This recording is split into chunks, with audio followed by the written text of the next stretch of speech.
Hello everyone. कैसे हैं आप सभी? आई होप कि आप सभी बढ़िया होंगे। मैं हूं अंकित, स्वागत करता हूं आपका आपके अपने YouTube channel study maths with Ankit पर। तो फाइनली जवाहर नवोदय विद्यालय कक्षा 9 लेटरल एंट्री फॉर्म स्टार्ट हो चुके हैं। अगर आप क्लास 8th में हैं या ऐसे पेरेंट्स हैं जिनके बच्चे क्लास 8th में हैं तो यह वीडियो आपके लिए है। अगर आप देख रहे हैं कि कैसे फॉर्म भरना है क्लास 9th के लिए नवोदय में, या फिर आपके कोई क्वेश्चंस हैं या कोई क्वेरीज है, तो इस वीडियो को एंड तक देखिए। आपकी ये सारे डाउट्स यहाँ पे सॉल्व होने वाले हैं। तो चलिए शुरू करते हैं। सबसे पहले इसका नोटिफिकेशन देख लेते हैं कि इसकी लास्ट डेट क्या है रजिस्ट्रेशन की। तो लास्ट डेट यहाँ पे 23 सितंबर 2025 रखी गई है। और आपका टेस्ट कब होगा? ये होगा 7 फरवरी 2026 को। ठीक है। उसी के साथ अब हम नवोदय के बारे में बात कर लेते हैं। यहाँ पे आपको एडमिशन के बाद जो जनरल और ओबीसी से बॉयज बिलोंग करते हैं ओनली, उनकी 600 रुपये पर मंथ फीस रखी गई है। अदरवाइज दूसरे जो ST SC और ऑल गर्ल्स और दिव्यांग और जो BPL में आते हैं उनके लिए कोई भी फीस यहाँ पे नहीं लगती है। बट जो ये 600 रुपये फीस है ये भी नवोदय की फैसिलिटीज के आगे कुछ भी नहीं है। ठीक है। तो हम जानेंगे कि नवोदय में क्या क्या फैसिलिटीज होती है। यहाँ पे आपको पढ़ाई का कोई खर्च नहीं देना होता है, हॉस्टल का कोई खर्च नहीं देना होता है, आपको यूनिफॉर्म वगैरह सब कुछ टोटली फ्री मिलती है। रहना खाना पढ़ना सब कुछ फ्री है। ठीक है। अब यहाँ पे आपका सिलेक्शन कैसे होगा, कितनी सीट्स बच रही है यहाँ पे? तो हर एक नवोदय में अलग अलग नंबर ऑफ सीट्स वैकेंट होगी, क्योंकि जो बच्चे क्लास 8 से 9th में जाते हैं नवोदय में, तो इस बीच 2-3 साल में कुछ बच्चे TC कटा लेते हैं किसी भी वजह से। तो उनके अगेंस्ट ही वैकेंट सीट होती है जो उनको भरनी होती है। तो यहाँ पे ये लगभग आपके अप्रोक्स 10-15 सीट्स आपकी वैकेंट होती है हर एक नवोदय में। ठीक है। उसके बाद हम बात कर लेते हैं, जो कि हमने पहले बता दिया कि 7 फरवरी को एग्जाम होगा। सेंटर आपका नवोदय में होगा या NVS के द्वारा अलॉटेड किसी भी सेंटर पे आपको एग्जाम देने के लिए बुलाया जा सकता है। अब एलिजिबिलिटी क्राइटेरिया के बारे में बात करेंगे, जो कि सबसे इम्पोर्टेंट है। आपका जो स्टडी है डिस्ट्रिक्ट है और आपका जो रेजिडेंट डिस्ट्रिक्ट है, दोनों के दोनों सेम होना चाहिए। ठीक है। जहाँ पे बच्चा पढ़ रहा है और जहाँ पे बच्चा रह रहा है वो दोनों डिस्ट्रिक्ट सेम होगी, तभी आप इस फॉर्म को भरने के लिए एलिजिबल हैं। अदरवाइज आप इस फॉर्म को नहीं भर सकते हैं। और अगर आपका बच्चा इसी सेशन में मतलब 25-26 में ही अभी 8th क्लास में है तो ही आप एलिजिबल है। अगर उसने 8th क्लास कर ली है या वो दोबारा 8th क्लास में, तो इस उसके लिए आप एलिजिबल नहीं है। ठीक है।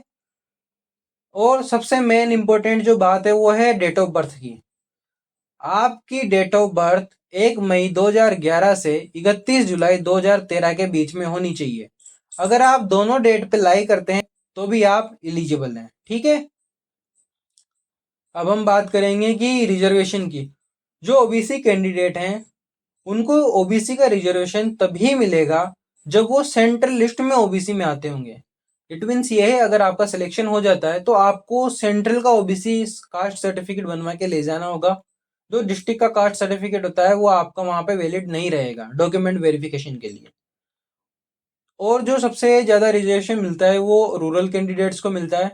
यहाँ पे अर्बन कैंडिडेट्स के लिए सीट्स कम होती है। ठीक है। आप फॉर्म कहाँ से भर सकते हैं? ये जो नवोदय की ऑफिशियल वेबसाइट है, इस वेबसाइट से आप फॉर्म फिल कर सकते हैं। दूसरा कि आपको वीडियो के डिस्क्रिप्शन में भी लिंक मिल जाएगा, जिस लिंक को क्लिक करने पे आप डायरेक्ट जहाँ पे फॉर्म फिल करते हैं उस वेबसाइट पे आप पहुंच जाओगे। आपको फॉर्म फिल करने के लिए कौन कौन से डॉक्यूमेंट की रिक्वायरमेंट है? आपको चाहिए अपना पासपोर्ट साइज फोटोग्राफ एप्लीकेंट का सिग्नेचर और पेरेंट्स के सिग्नेचर यहाँ पे चाहिए। 3 चीजें आपको तैयार करके रखनी होगी। वो भी रिसाइज करके किस किस के बीच में, 10 से 100 KB के बीच में आप रिसाइज करके रख लेंगे, ताकि आप जब फॉर्म फिल करेंगे तो आपको वहां पे डायरेक्ट उनको अपलोड करने का ऑप्शन मिल जाएगा, तो वहां से आप अपलोड कर देंगे। आपको अगर फॉर्म भरने में कोई गलती हो जाती है तो आपके लिए लास्ट डेट जो है उसके बाद 2 दिन, मतलब जो 23 सितंबर है उसके बाद 2 दिन तक आपके लिए करेक्शन विंडो ओपन होगी। वहां पे आप अपनी कोई भी डिटेल है वो चेंज कर सकते हैं। ठीक है। इशू ऑफ एडमिट कार्ड आपके जो डेट ऑफ एग्जामिनेशन है, जैसे कि 7/2/2026 है, उसके 7 से 8 दिन पहले देखने को मिल सकते हैं। एडमिट कार्ड कैसे डाउनलोड करने हैं, इसकी वीडियो भी मैं आपको इस चैनल पे प्रोवाइड करवा दूंगा। इसलिए आप इस चैनल को सब्सक्राइब करके रख लीजिए, ताकि आपका एग्जाम और एडमिट कार्ड से रिलेटेड कोई भी क्वेरीज आपकी मिस ना हो, आपको सारी जानकारी टाइम टू टाइम मिल सके। ठीक है, उसके बाद हम बात करते हैं यहाँ पे डेट ऑफ एग्जामिनेशन हम बता चुके। ड्यूरेशन ऑफ एग्जामिनेशन मतलब 2.5 घंटे का आपका पेपर होने वाला है। पेपर पैटर्न के बारे में हम यहाँ पे कंप्लीट बात करेंगे कि आपका 2.5 घंटे का पेपर होगा। उसके अलावा आपको OMR शीट बेस्ड पेपर होगा। ठीक है, आपके 4 सब्जेक्ट आएंगे पेपर में, English, Hindi, mathematics and general science. ठीक है, इंग्लिश 15 क्वेश्चन आएंगे 15 नंबर के, हिंदी 15 क्वेश्चन आएंगे 15 नंबर के, मैथमेटिक्स के 35 क्वेश्चन आएंगे 35 नंबर के, और जनरल साइंस के भी 35 क्वेश्चन आएंगे 35 नंबर के। अब आपका सिलेबस क्या रहने वाला है? सिलेबस वही रहेगा आपका जो कि आपने 8th क्लास में पढ़ा है। टोटल चैप्टर्स वही होते हैं यहाँ पे। बस 8th क्लास में जो आप पढ़ते हैं उनसे थोड़ा सा हायर लेवल पे आपको नवोदय के एंट्रेंस टेस्ट के लिए जाना पड़ता है, जिसमें क्या है, ऑब्जेक्टिव टाइप क्वेश्चंस आते हैं। यहाँ पे कोई भी नेगेटिव मार्किंग नहीं होती है। ठीक है, तो सबसे पहले हम सिलेबस की बात करते हैं। इंग्लिश का सिलेबस ये दे रखा है आपको। इस नोटिफिकेशन या इस PDF को भी मैं आपको डिस्क्रिप्शन में प्रोवाइड करवा दूंगा, जहां से आप क्लिक करके कंप्लीट सिलेबस की डिटेल देख सकते हो। इंग्लिश, ये हिंदी का सिलेबस है, और ये साइंस का और मैथ्स का सिलेबस कंप्लीट इस PDF में दे रखा है।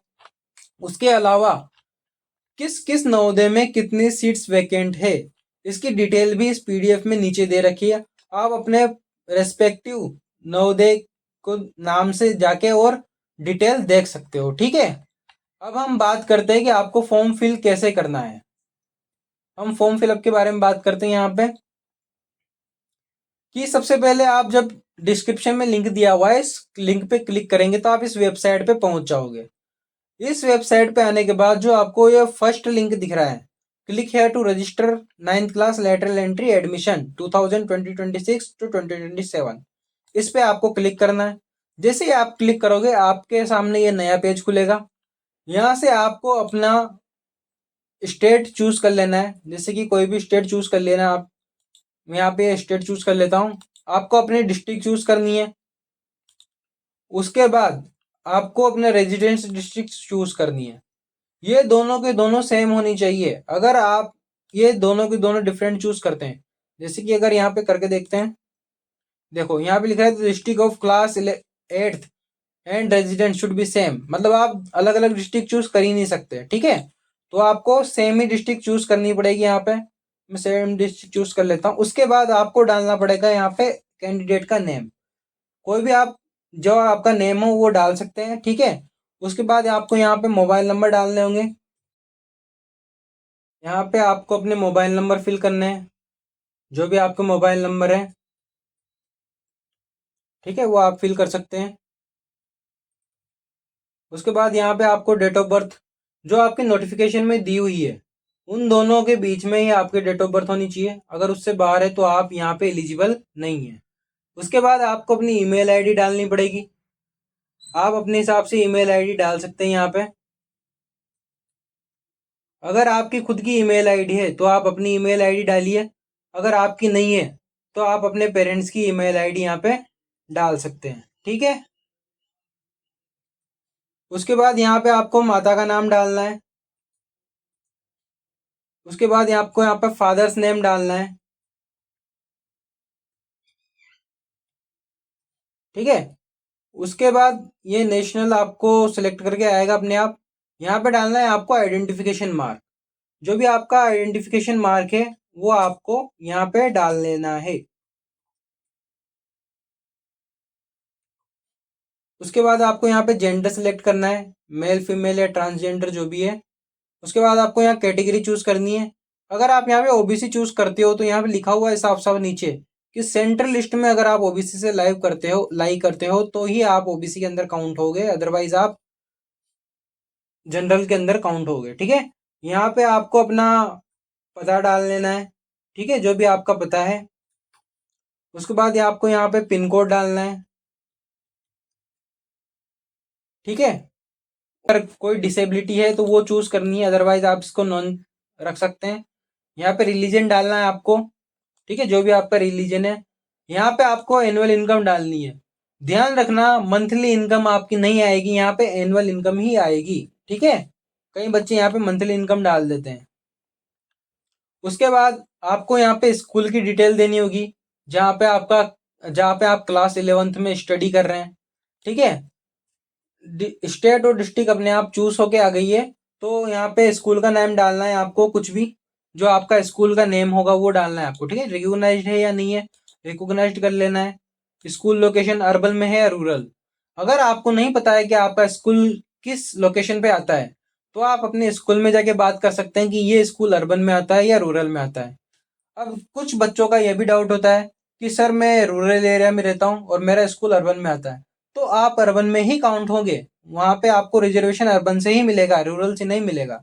अगर आप अगर आपका स्कूल रूरल में है, तो आप वहां पे रूरल में रिजर्वेशन के लिए काउंट होंगे। ठीक है, मीडियम ऑफ द स्टडी, आप इंग्लिश मीडियम से हिंदी मीडियम से हैं। उसके बाद ये month and year of the class, आपने 8th क्लास में कब एडमिशन लिया था। तो जनरली अप्रैल में ही इसका एडमिशन होता है। ठीक है, तो आप इसको यहाँ ऐसे कैसे रहने देंगे। अब आप यहाँ पे अपना फोटो अपलोड करेंगे। आपका फोटो 10 से 100 KB के बीच में होना चाहिए। जैसे कि मैं यहाँ पे अपना फोटो अपलोड कर लेता हूँ। उसके बाद यहाँ पे आप अपने सिग्नेचर अपलोड करेंगे। सिग्नेचर भी आपको 10 से 100 KB के बीच में रखना है। यहाँ पे पेरेंट्स के सिग्नेचर अपलोड होंगे। ठीक है, वो भी आपको 10 से 100 KB के बीच में रखने हैं। अब आप एक बार कंप्लीटली चेक कर लेना कि आपकी कोई डिटेल्स अधूरी तो नहीं रह गई, सब सही है और आपने करेक्ट इस फॉर्म को फिल किया है। उसके बाद आप सेव एंड प्रीव्यू पे क्लिक करेंगे, जिसके बाद आप इस पेज पे पहुंच जाएंगे। यहाँ पे भी एक बार दोबारा आप अपनी कंप्लीट डिटेल चेक कर लेंगे। अगर सब कुछ सही है तो आप यहाँ पे फाइनल सबमिट पे क्लिक करेंगे। यहाँ पे लिख रहा है कि आपका एक बार दोबारा चेक कर लेना, अगर आपकी कोई भी चीज़ यहाँ पे गलत हुई या इनकरेक्ट हुई तो फिर आपको फाइनल सबमिशन के बाद कोई भी चेंज का मौका नहीं दिया जाएगा। ठीक है, यहाँ ओके करेंगे तो आपकी ये रजिस्ट्रेशन नंबर आ जाएंगे। इन रजिस्ट्रेशन नंबर को आपको कॉपी करके रख लेना है। ठीक है, और अगर आप प्रिंट करना चाहते हैं फॉर्म को, तो यहाँ से आप प्रिंट भी कर सकते हैं। इसके लिए अगर आपके पास प्रिंटर है तो डायरेक्ट आप प्रिंट कर सकते हैं, अदरवाइज आप इसको PDF की तरह सेव करके अपने कंप्यूटर में सेव कर सकते हैं। ठीक है, तो ये था कंप्लीट प्रोसीजर क्लास 9th के एप्लीकेशन फॉर्म के फिलअप के बारे में। अगर आपको इससे रिलेटेड कोई भी डाउट है तो नीचे डिस्क्रिप्शन में टेलीग्राम ग्रुप का लिंक दिया हुआ है, आप वहां उस ग्रुप को ज्वाइन करके अपने डाउट पूछ सकते हैं। और जैसे जैसे लास्ट डेट आएगी तो ये आपको एक डाउट और भी आएगा कि ये जो फॉर्म आप फिल करके सबमिट करोगे ना, तो फिर वापस आप होम पेज पे पहुंच जाओगे। तो इसका सॉल्यूशन यही है कि आपको जल्दी से जल्दी फॉर्म फिल कर लेना चाहिए। और जब आप फॉर्म फिल करते हो तो भी कम टाइम में आपको फॉर्म फिल करना है, तो आपका फॉर्म सक्सेसफुली फिल्ड हो जाएगा। ठीक है, अगर और भी कोई डाउट है आपको तो कमेंट सेक्शन में पूछिए। आज के लिए इतना ही, फिर मिलते हैं किसी नई वीडियो के साथ। थैंक यू, जय हिंद।